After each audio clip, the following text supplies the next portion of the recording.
The morning sun cast long shadows across the ancient stone corridors of Buckingham Palace. Queen Camilla walked slowly through the East Gallery, her fingers trailing along the gilded frames of centuries-old portraits. She had lived in this world of protocol and tradition for years now, yet today something felt different. The air seemed heavier, charged with an unspoken tension that made her chest tighten. In the private chambers of the king, Charles sat behind his mahogany desk, his face drawn and pale. Before him lay a stack of documents, each one bearing the official seal of the crown. His hands trembled slightly as he picked up his fountain pen. These were not ordinary papers. These were severance documents, legal declarations that would cut every official tie between the royal family and the Parker Bowles clan. The decision had not come easily. For months, whispers had circulated through the palace halls. Members of Camilla's family had been involved in several scandals that threatened to tarnish the crown's reputation. There were allegations of financial impropriety, leaked private conversations sold to tabloids, and unauthorized use of royal connections for personal gain. The final straw came when Camilla's nephew was caught attempting to profit from fake royal memorabilia, claiming items were gifts from the king himself. Charles had tried to handle matters quietly. He had sent private warnings through his advisors. He had offered second chances and third chances. But the incidents continued, each one more brazen than the last. The Prime Minister had visited him in secret, expressing concern about public perception. Senior members of Parliament had written letters. Even the Archbishop of Canterbury had gently suggested that something must be done to protect the institution of the monarchy. The king loved his wife deeply. That had never been in question. Their relationship had weathered storms that would have destroyed lesser bonds. But he also loved his country and understood the weight of the crown upon his head. He was not just a husband. He was the King of England, defender of the faith, symbol of continuity and stability for millions of people across the Commonwealth. As he signed the first document, his heart felt like lead in his chest. He knew what this would do to Camilla. Her family meant everything to her, despite their flaws. She had defended them repeatedly, making excuses for their behavior, begging him for patience and understanding. But patience had limits even for a king who had waited decades for his throne. Meanwhile, Camilla had received an urgent summons to the king's study. The message, delivered by a stone-faced private secretary, was formal and cold. It lacked the usual warmth that characterized their private communications. She felt a flutter of anxiety in her stomach as she made her way through the palace corridors. The staff she passed seemed to avert their eyes. The usual morning greetings were absent. Even the guards stood more rigidly than normal, their faces carefully blank. Something was terribly wrong. She could feel it in every fiber of her being. When she entered Charles's study, she found him standing by the window, his back to her, hands clasped behind him in a posture she recognized. It was the stance he adopted when making difficult decisions, when the burden of kingship weighed heaviest on his shoulders. "Charles?"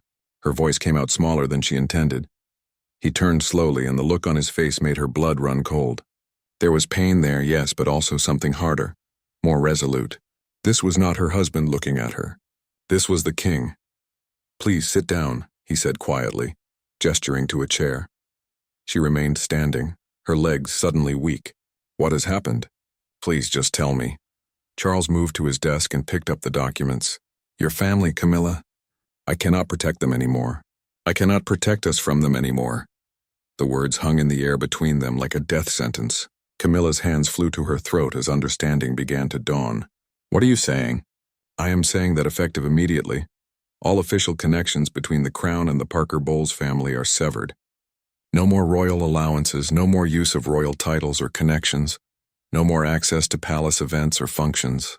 They are no longer considered part of the royal circle." Camilla staggered slightly, reaching out to steady herself against a nearby chair. "You cannot be serious. Charles, they are my family. My blood." "And this," he said, his voice cracking slightly as he gestured around them, "is my family, my responsibility. The people of this nation. I have tried everything else. I have given them every opportunity to conduct themselves appropriately.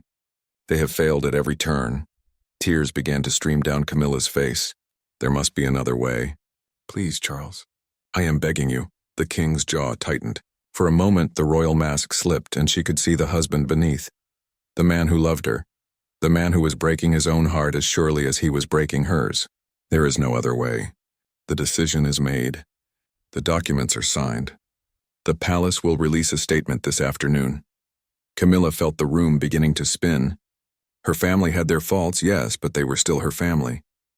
Her sister, her children from her first marriage, her nieces and nephews, and now with a stroke of a pen her husband the king was casting them out of the only world she had known for years. "How could you do this without consulting me?" she whispered. "Because you would have tried to stop me, and I cannot be stopped in this. Not anymore." The finality in his voice was like a door slamming shut. Camilla swayed on her feet, her vision blurring with tears. Everything she had worked for, every bridge she had built between her old life and her new one was crumbling. The weight of it pressed down on her chest, making it difficult to breathe. "I need air," she managed to say, turning toward the door. "Camilla, please, let us talk about this, But she was already gone, fleeing through the corridors with tears streaming down her face, her world collapsing around her with every step she took. Camilla rushed through the palace corridors, her vision blurred by tears. Staff members pressed themselves against the walls as she passed, their faces masks of concern and curiosity. She barely saw them. All she could think about was reaching her private chambers, somewhere she could be alone with the devastating news that had just shattered her world. Her personal secretary, Margaret, tried to intercept her at the entrance to her suite. "Your Majesty, you have 3 appointments this afternoon and the Charity Foundation." "Cancel everything," Camilla said, her voice breaking. "Cancel everything for the rest of the week." Margaret stepped back, shocked by the raw emotion in the Queen's voice. She had served Camilla for 15 years and had never seen her like this. "Of course, ma'am. Should I call for the physician?" Camilla shook her head and disappeared into her rooms, closing the heavy door behind her. She leaned against it, her chest heaving with suppressed sobs. The elegant sitting room, decorated in soft creams and golds, suddenly felt like a gilded cage. She made her way to the window and looked out over the palace gardens. Tourists gathered at the gates below, taking photographs, completely unaware of the drama unfolding inside these ancient walls. By this afternoon they would know. The whole world would know that the king had publicly cut ties with his wife's family. Her phone began to ring. She looked at the screen and saw her sister's name. Word was already spreading. Camilla let it ring until it went to voicemail. Then her son called. Then her daughter. She could not face them, not yet. What could she possibly say? How could she explain that her husband, their king, had banished them from the royal fold? Hours passed. Camilla sat in the growing darkness of her room, not bothering to turn on the lights. The palace around her continued its daily rhythm, but she felt disconnected from it all, as if she were watching her life from a great distance. There was a soft knock at the door. She did not answer. The knock came again, more insistent this time. "Camilla, please, we need to talk."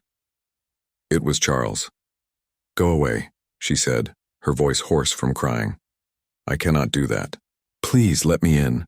For a long moment she considered ignoring him, but she was Queen of England, and queens did not hide in their rooms like children, no matter how much they might want to.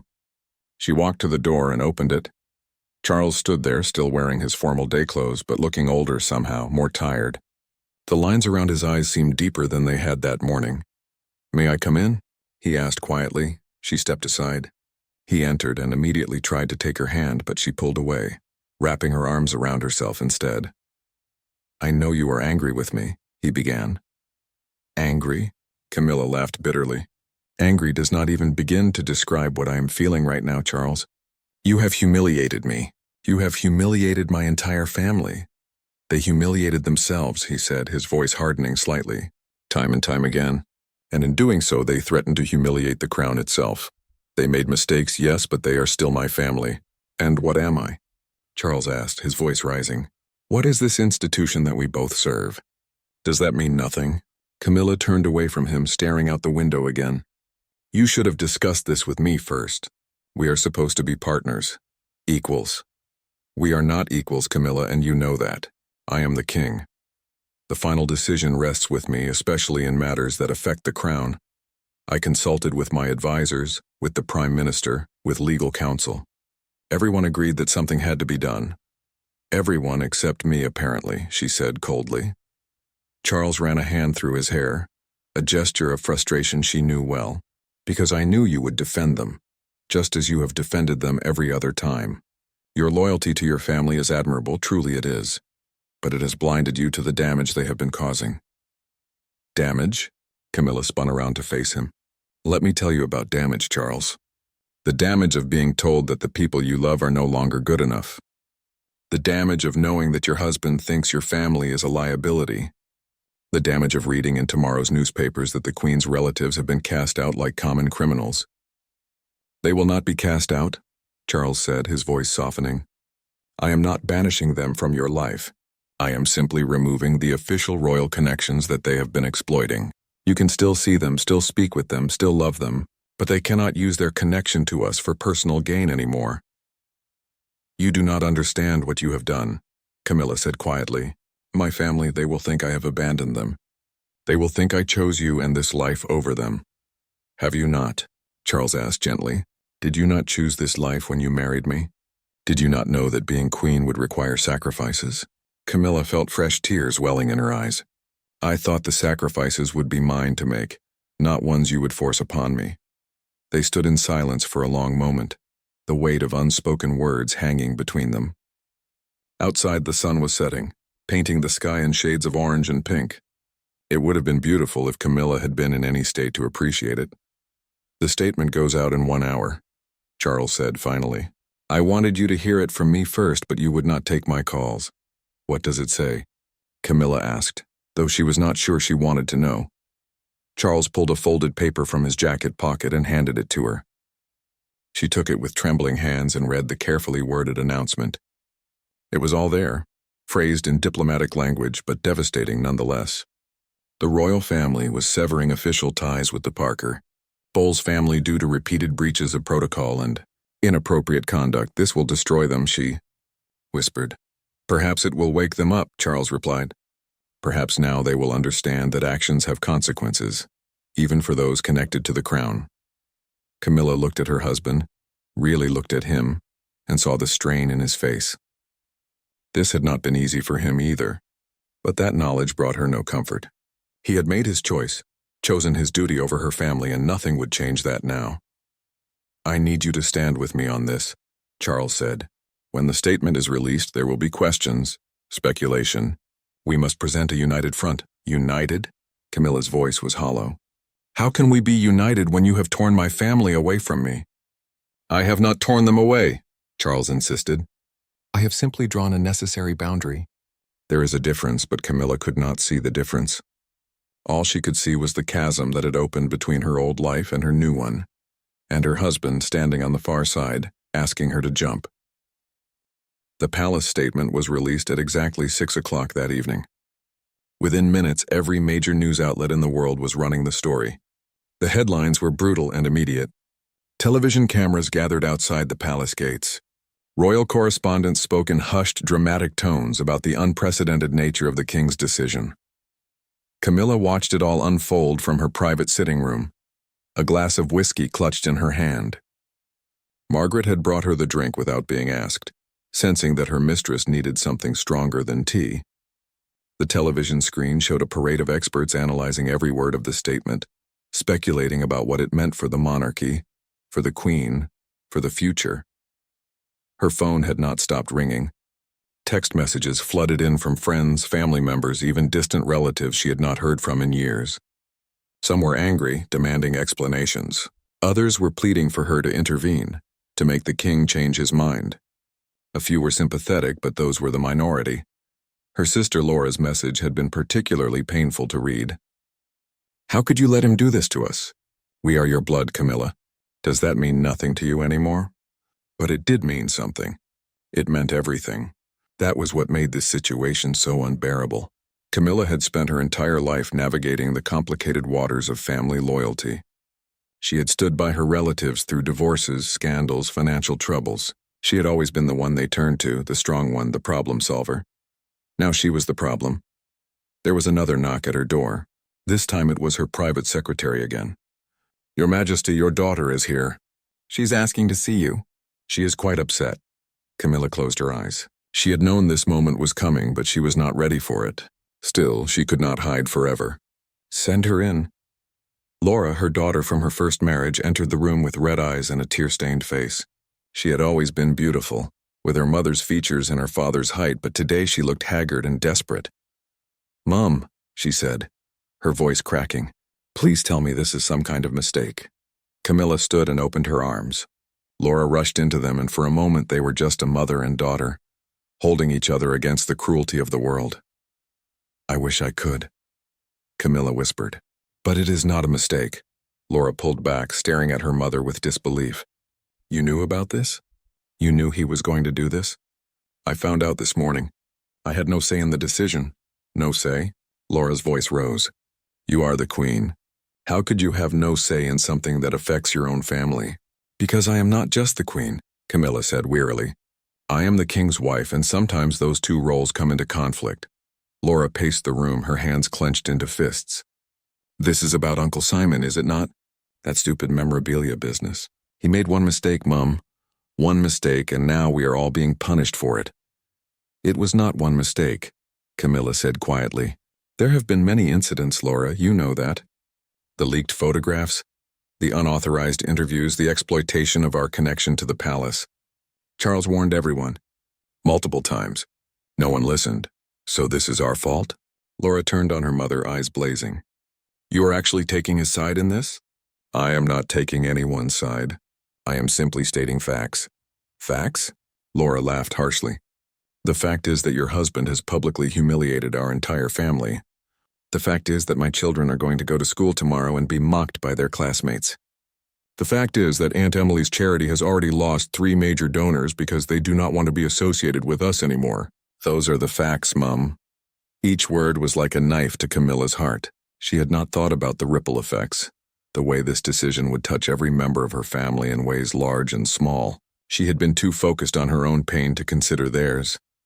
"I am sorry," she said, her voice barely above a whisper. "I am so sorry." "Sorry is not good enough," Laura said. "You need to fix this. You need to make him change his mind." "I cannot. Cannot or will not." Camilla met her daughter's angry gaze. "Both, Laura, you have to understand. The king's decision is final. And even if it were not, even if I could change his mind, I am not certain that I would." Laura stared at her as if she had been slapped. "What are you saying?" "I am saying that perhaps Charles is right. Perhaps the family has taken advantage of the situation. Perhaps boundaries needed to be set." "Boundaries?" Laura's voice was shrill now. "He has not set boundaries, Mum. He has built a wall. He has declared that we are not good enough to be associated with the precious crown. And you are standing there defending him." "I am not defending him. I am trying to be realistic about the situation." "Realistic?" Laura shook her head in disbelief. "You want to know what is realistic? Grandmother is in hospital right now because her blood pressure spiked when she heard the news. Aunt Patricia has locked herself in her bedroom and will not speak to anyone. Uncle Simon is drinking himself into oblivion. That is what is realistic." Guilt washed over Camilla in waves. She had been so consumed by her own feelings that she had not called to check on anyone. She had not considered that her elderly mother might be affected so severely. "I did not know about your grandmother," she said weakly. "Of course you did not know, because you are here in your palace protected from the consequences of your husband's actions, while the rest of us deal with the fallout." The accusation stung, because there was truth in it. Camilla was protected here, insulated from the worst of it by palace walls and protocol. Her family members had no such protection. They would face the full force of public judgment and private humiliation. "What do you want me to do, Laura?" Camilla asked, exhaustion creeping into her voice. "Tell me what you want me to do and I will try." "I want you to be my mother," Laura said, tears streaming down her face again. "I want you to choose us just this once. I want you to stand up to him and tell him that this is wrong. I have told him. He will not listen. Then try harder," Laura shouted. "Fight for us! Or does your crown mean more to you than your own blood?" The question hung in the air between them, heavy and terrible. Camilla wanted to say no, wanted to declare that nothing mattered more than family. But the truth was more complicated. She had responsibilities now that went beyond her family. She represented something larger than herself, something that millions of people looked to for stability and continuity. "It is not that simple," she said finally. It is exactly that simple, Laura replied coldly. You just do not want to admit it. She turned and walked toward the door, her back rigid with anger and hurt. Laura, please do not leave like this. Her daughter paused at the doorway but did not turn around. I love you, Mom, I always will. But I do not know if I can forgive you for this. Then she was gone, leaving Camilla alone once more with the weight of impossible choices and the crushing realization that no matter what she did, someone she loved would be hurt. 3 days had passed since the statement was released and Camilla had barely left her private chambers. She moved through her daily obligations like a ghost, attending only the most essential meetings and canceling everything else. The staff whispered in corners, their concerned glances following her through the corridors. Even the normally stoic palace guard seemed to regard her with something approaching sympathy. Charles had tried to speak with her multiple times, but their conversations were brief and cold. They slept in separate rooms now, an arrangement that had never happened in all their years of marriage. The emotional distance between them felt like an ocean that neither knew how to cross. On the 4th morning, Margaret entered with the daily newspapers. Camilla had been avoiding them, but her secretary's grave expression made it clear that something significant had happened. You should see this. Your Majesty, Margaret said softly, placing the papers on the breakfast table. The headline made Camilla's blood run cold. Queen's mother hospitalized following royal family rift. Below it was a photograph of her mother being loaded into an ambulance, her frail form barely visible beneath blankets. Camilla's hands trembled as she read the article. Her mother had suffered a stroke. She was in intensive care at a private London hospital. The doctors were unsure if she would recover, and Camilla, the woman's daughter, had not even known she had fallen ill again. Why was I not informed? Camilla demanded, her voice shaking. Margaret looked uncomfortable. Your family tried to reach you, ma'am. Multiple times. But you instructed me to screen all calls from the Parker Bowles family. The realization hit Camilla like a physical blow. In her attempt to protect herself from the emotional onslaught, she had cut herself off from information about her own mother's medical emergency. Her daughter's words came back to haunt her. You are here in your palace, protected from the consequences. Get me a car, Camilla said, standing abruptly. Immediately. Your Majesty, you have the Commonwealth reception in 2 hours and the Prime Minister is scheduled for, I said get me a car. Camilla's voice cracked. My mother is dying, Margaret. Nothing else matters right now. Within 15 minutes, an unmarked royal vehicle was waiting in a private courtyard. Camilla, dressed in a simple coat and headscarf to avoid attention, slipped into the back seat. Her protection officer, a taciturn man named Davies, sat in the front. The drive to the hospital seemed to take forever.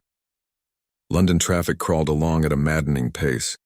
Camilla stared out the window, watching ordinary people going about their ordinary lives, completely unaware that their queen was falling apart in the car beside them. When they arrived at the hospital, she was ushered through a private entrance. The facility's director personally escorted her to the intensive care unit. Outside her mother's room, she found her sister Laura waiting, along with several other family members. Their expressions ranged from angry to heartbroken. So you finally decided to show up, Laura said coldly. I came as soon as I knew, Camilla replied, her voice tight. We tried to tell you days ago, but apparently we are not important enough to get through to the Queen anymore. Camilla had no defense against the accusation. It was true. She had shut them out and now she might lose her mother without ever having said goodbye. How is she? Camilla asked, her voice small. Alive, barely, Laura said. The doctors say the next 24 hours are critical. The stroke was severe. Even if she survives, she may never be the same. Camilla moved toward the door, but Laura blocked her path. Before you go in there, I need you to understand something. She kept asking for you. Even after the stroke, when she could barely speak, she kept saying your name. She wanted to know why you had not called, why you had abandoned the family. She thought you had chosen the crown over her. The words were meant to hurt and they succeeded. Camilla felt tears streaming down her face. I never abandoned anyone. I was trying to process everything that happened. While processing, our mother almost died, Laura said. That is what your precious royal duty has cost us. She stepped aside and Camilla entered the room. What she saw broke her heart completely. Her mother, once so vibrant and strong, lay small and fragile against white hospital sheets. Tubes and wires connected her to various machines that beeped and hummed in the quiet room. Her face was slack on one side, the effects of the stroke clearly visible. Camilla approached the bed slowly, taking her mother's hand. It felt cold and delicate, like it might break if she squeezed too hard. "Mum," she whispered, "I am here. I am so sorry I was not here sooner." Her mother's eyes fluttered open, unfocused at first, then landing on Camilla's face. Recognition sparked, followed by something that looked like relief and reproach all at once. "Camilla," she managed to say, the words slurred but understandable. "Yes, it is me. I am here now.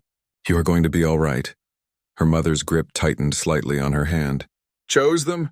she asked, the effort of speaking clearly exhausting her. "Chose Palace?" The question cut deeper than any blade.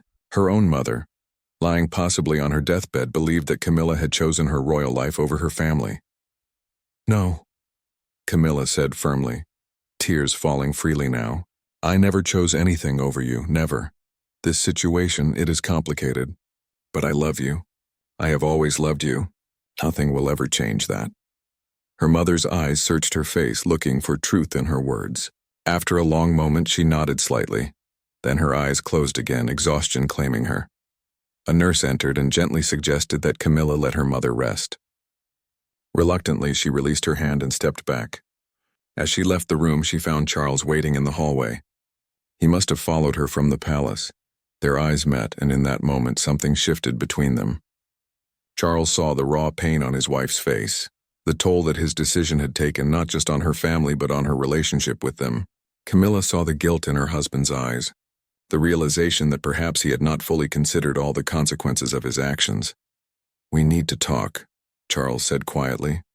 "Yes," Camilla agreed. "We do, but not here. Not now." She turned back toward her mother's room, but before she could take a step, the world began to spin. The lack of sleep, the emotional strain, the shock of seeing her mother so ill. It all crashed over her at once. She felt her legs buckle beneath her. Charles lunged forward, catching her just as she began to fall. "Camilla!" Medical staff rushed over, helping to lower her into a wheelchair that someone had quickly produced. Camilla was barely conscious, her breathing shallow and rapid. The stress of the past few days had finally overwhelmed her body's ability to cope. "We need to get her back to the palace," Charles said urgently to Davies. "Now!" But Camilla grabbed his arm with surprising strength, her eyes focusing on him with fierce intensity. "Not yet," she said. "I am not leaving my mother. You need rest." "You need Ara. I need my mother," Camilla interrupted. "And she needs me. For once, Charles, let me choose my family." The words hung between them, heavy with meaning. Charles looked at his wife, really looked at her, and saw the depth of her pain. He saw what his decision had cost her, cost them both. Charles made a decision in that moment that went against every piece of advice his private secretaries had given him. He dismissed the security detail to a respectful distance and helped Camilla back to her feet. Then, against all protocol, the King of England sat down in a plastic hospital chair beside his wife and held her hand. "Then we stay," he said simply. Camilla looked at him in surprise. "But your meetings, the reception room, can wait," Charles finished. "Your mother cannot." For the next several hours, they remained at the hospital. Charles made calls from the corridor, rescheduling appointments and delegating urgent matters to his staff. The Prime Minister was informed that the King would not be available for their scheduled meeting. The Commonwealth reception was postponed. The machinery of state learned to function without him, if only for a day. Camilla's family members watched this unfold with a mixture of surprise and suspicion. The King, who had severed their official ties just days ago, was now sitting vigil with them in a hospital waiting room. It was confusing and, for some, infuriating. Tom, Camilla's son from her first marriage, confronted Charles in the corridor outside. He was a tall man, built like his father, with the same stubborn set to his jaw that Charles had come to recognize over the years. "Why are you here?" Tom asked, his voice low but intense. "Come to make sure your decision did not kill her?" Charles met his gaze steadily. "I am here because my wife needs me, and because despite everything that has happened, I do care about your family." "You have a strange way of showing it," Tom shot back. "Cutting us off, making us into public pariahs, forcing my mother to choose between her blood and her crown." "I never asked her to choose," Charles said. Did you not? Tom stepped closer. You made a unilateral decision that affected all of us without consulting her, without giving her any say. What else is that if not forcing a choice? Charles was silent for a moment. He had told himself that he was protecting the crown, protecting the institution that he had devoted his life to serving, but Tom's words struck at something deeper, a truth he had been avoiding. You are right, Charles said finally, the admission clearly difficult for him. I should have consulted her. I should have found another way. Tom blinked, clearly not expecting such a straightforward acknowledgement. Then fix it, he said. Issue another statement. Reverse your decision. It is not that simple. The concerns that led to my decision still exist. Your uncle's actions, the unauthorized interviews, the exploitation of royal connections, so these things happened, Tom. They cannot be ignored. So what are you saying? That we are just supposed to accept this? That my grandmother is supposed to die knowing her daughter chose the crown over her? Your mother chose nothing of the sort, Charles said firmly. She is here, is she not? She came the moment she knew your grandmother was ill. She has not left her side. Because she finally heard about it, Tom countered. She shut us all out, isolated herself in that palace because of what you did. Do you have any idea what that has been like for us? To know that she is there suffering and we cannot reach her? The conversation was interrupted by a doctor emerging from the intensive care unit. Everyone gathered around as he removed his surgical mask. Mrs. Parker Bowles is stable for now, he announced. The next 12 hours will tell us more, but I am cautiously optimistic. She is a fighter. Relief washed through the group. Camilla, who had been hovering at the edge of the conversation, swayed slightly. Charles was immediately at her side, supporting her.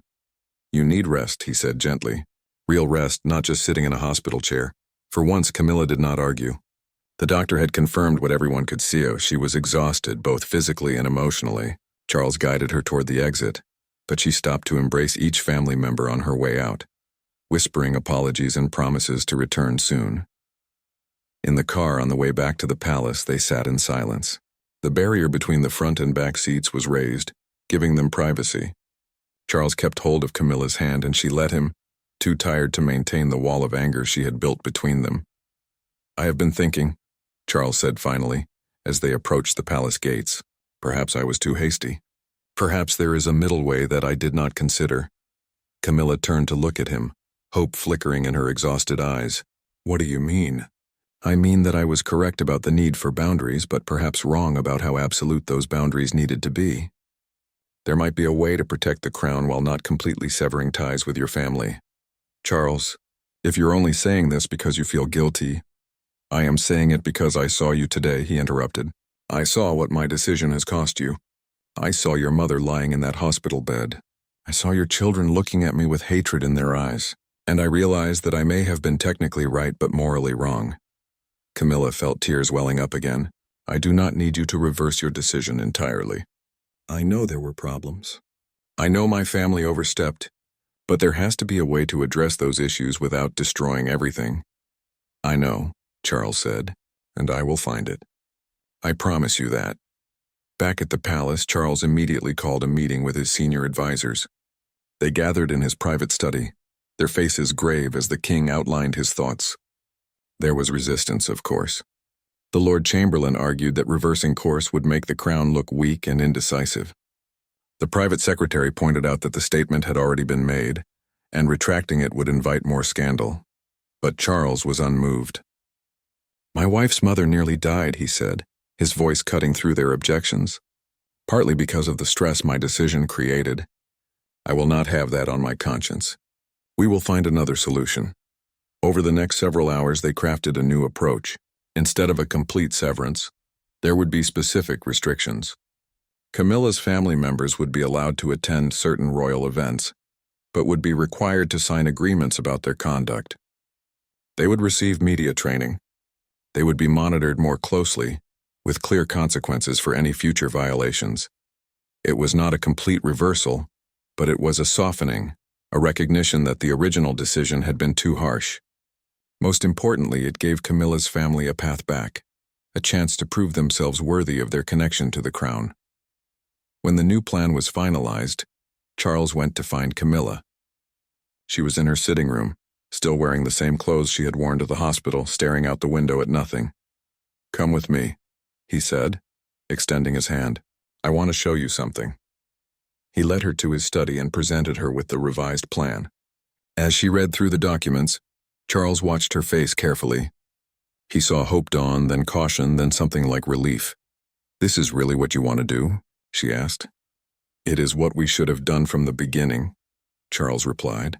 A measured response instead of a nuclear option. I was angry, Camilla. Angry at the situation. Angry at your family for putting us in this position. Angry at myself for not addressing it sooner. I let that anger drive my decision, and that was wrong. Camilla set down the papers and looked at her husband. For the first time in days, she truly saw him not the king who had hurt her, but the man she had loved for decades, the man who was trying, however imperfectly, to make things right. Thank you, she said simply. The following morning, Camilla woke early and returned to the hospital. This time she went with a clearer mind and a lighter heart. Her mother was awake when she arrived, more alert than the day before. The doctor's optimistic prognosis was holding true. She would survive, though recovery would be long and difficult. The king came to see me, her mother said, her speech still slightly slurred but much improved. Early this morning. Before you arrived, Camilla was surprised. Charles had not mentioned planning to visit. What did he say? He apologized, her mother replied, managing a weak smile. Can you imagine? The King of England, apologizing to an old woman in a hospital bed. He said he had made decisions without considering all the consequences. He said he hoped I would forgive him and give him a chance to make things right. Tears filled Camilla's eyes. And what did you say? I told him that family is complicated, that people make mistakes, and that what matters is whether they are willing to fix those mistakes. She squeezed Camilla's hand with surprising strength. He loves you very much, you know. It was written all over his face. The poor man looked as exhausted as you did yesterday. We have both been through quite an ordeal, Camilla admitted. Marriage is an ordeal, her mother said with a slight laugh that turned into a cough, especially when you marry a king. But you are stronger than this. You have survived worse. She was right, of course. They had survived decades of scandal, public criticism, and personal tragedy. This crisis, as terrible as it had been, was not insurmountable. Later that afternoon, Charles held a press conference at the palace. It was an unusual move, as kings rarely addressed the media directly on personal matters. But Charles had insisted. If he was going to modify his decision, he wanted to explain it himself in his own words. Camilla watched from a private room as her husband stood before the gathered journalists. He looked regal and composed, every inch a king, but she could see the tension in his shoulders, the slight hesitation before he began to speak. Several days ago, I made a decision regarding my wife's family and their relationship to the crown, he began. That decision was made with the best intentions, to protect the institution that I have devoted my life to serving. However, I have come to realize that in my attempt to protect one family, the royal family, I damaged another family that is equally important to me and to the Queen. He paused, letting his words sink in. The journalist sat in rapt attention. This level of personal candor from a monarch was unprecedented. I have learned that difficult situations rarely have simple solutions, Charles continued. My original decision was too absolute, too harsh. It caused pain to people I care about, and it placed my wife in an impossible position. For that, I apologize publicly, as I have already apologized privately to those affected. Murmurs rippled through the press corps. An apology from the king was extraordinary. Some reporters were already typing furiously on their laptops. Moving forward, we will implement a more nuanced approach, Charles explained, outlining the new plan that he and his advisors had developed. The Queen's family will remain part of our extended circle, subject to clear guidelines and expectations. Mistakes were made on both sides. We are committed to learning from them and moving forward together. After the press conference, Camilla joined Charles in his study. They stood at the window together, looking out over the palace gardens where tourists were once again gathering, cameras in hand. That was brave, Camilla said softly, admitting fault publicly. Your advisors must have been beside themselves. They were, Charles admitted with a slight smile. The Lord Chamberlain nearly had a coronary. But sometimes being king means doing things that make people uncomfortable, including my own staff. And including your own wife, Camilla added. Especially my wife. Charles agreed. He turned to face her, taking both her hands in his. I am truly sorry, Camilla. Not just for the decision itself, but for making it without you. We are supposed to be partners in this, and I forgot that. We both forgot a lot of things, Camilla said. I forgot that your position requires you to make difficult choices. You forgot that my family, flawed as they are, is still my family. Perhaps we both needed this crisis to remember what really matters. And what is that? Charles asked. Each other, Camilla replied simply. Everything else, the crown, the protocols, the public image, all of that is important. But at the end of the day, we only have each other. We cannot let anything come between us again. Charles pulled her into an embrace, holding her tightly. They stood like that for a long moment. Two people who had loved each other through decades of complications and controversies, now holding on to each other through one more storm. Over the following weeks, the new arrangement was implemented. Camilla's family members were brought in for meetings where expectations were clearly laid out. There was resistance from some, resentment from others, but slowly, grudgingly, they began to understand. The incident had been a wake-up call for everyone involved. Her nephew Simon, whose actions had precipitated the crisis, publicly apologized for his behavior. He shut down his memorabilia business and took a position with a legitimate company, far away from anything connected to the royal family. Camilla's sister Laura gradually softened, though their relationship remained strained for months afterward. Camilla's mother made a remarkable recovery. Within 3 months, she was well enough to attend a small private dinner at the palace. It was an informal affair, just immediate family, but it represented a new beginning. Charles was attentive and warm, making an effort to connect with each family member individually. It would take time to rebuild trust, but the foundation was being laid. The media eventually moved on to other stories, as it always did. The crisis that had seemed all-consuming became just another chapter in the long history of the monarchy. Royal historians would debate Charles's handling of the situation for years to come, some praising his willingness to admit mistakes, others criticizing his initial heavy-handedness. But for Camilla and Charles, the most important outcome was not how history would judge them. It was the renewed understanding they had of each other and of their partnership. They had been tested in a way that neither had anticipated, and they had nearly broken under the strain. But they had also learned, grown, and emerged stronger. On a quiet evening several months after the crisis, Camilla and Charles walked together through the palace gardens.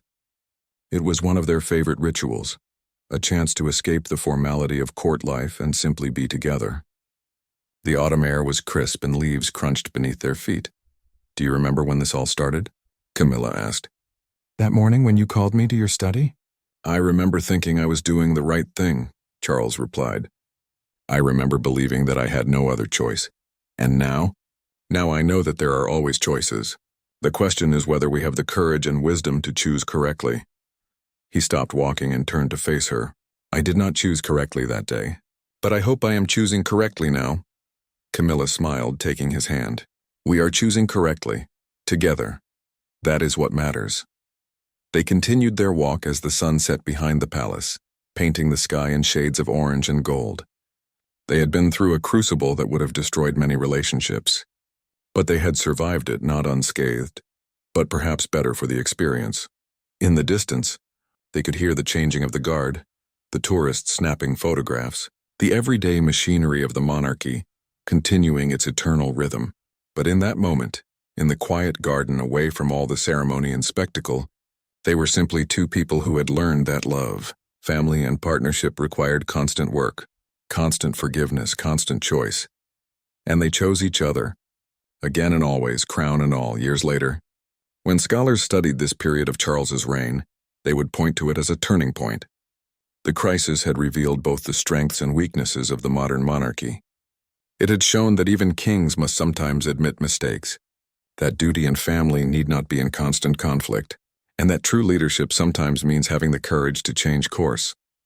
But more than any of that, it had revealed two people trying their best to navigate impossible circumstances, making mistakes, hurting each other, and ultimately finding their way back to the love and partnership that had sustained them through so many years. It was a very human story playing out on a very public stage, and in that humanity lay both its tragedy and its ultimate redemption. The palace gardens grew dark as night fell, but Camilla and Charles continued their walk, Side by side, partners in all things, for better or worse, in the complicated dance of love and duty that defined their extraordinary lives.